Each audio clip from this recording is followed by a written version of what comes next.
আসসালামু আলাইকুম।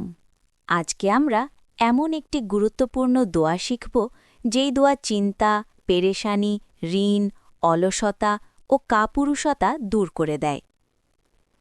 হজরত আবু সাঈদ খুদ্রি রাজিয়াল্লাহু বলেন, একদিন রসুলল্লাহ সাল্লাল্লাহু আলাইহি ওয়াসাল্লাম মসজিদে নববীতে প্রবেশ করে আনসারি একজন লোককে দেখতে পেলেন, যার নাম আবু উমামা। রসুল তাকে বললেন, আবু উমামা, ব্যাপার কি? নামাজের সময় ছাড়াও তোমাকে মসজিদে বসে থাকতে দেখা যাচ্ছে।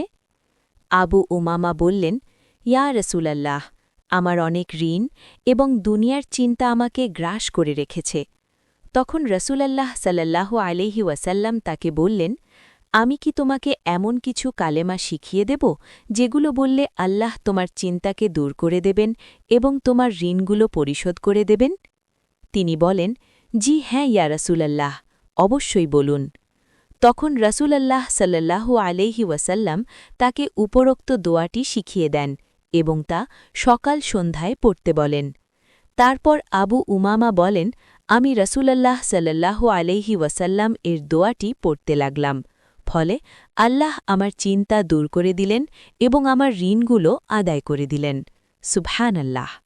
সুনান আবু দাউদ, হাদিস নং 1555। আল্লাহুম্মা ইন্নী আউযু বিকা মিনাল হাম্মি ওয়াল হুজনি ওয়া আউযু বিকা মিনাল আজজি ওয়াল কাসালি ওয়া আউযু বিকা মিনাল জুবনি ওয়াল বুখলি ওয়া আউযু বিকা মিন গালাবাতিদ দাইনি ওয়া কাহরির রিজাল।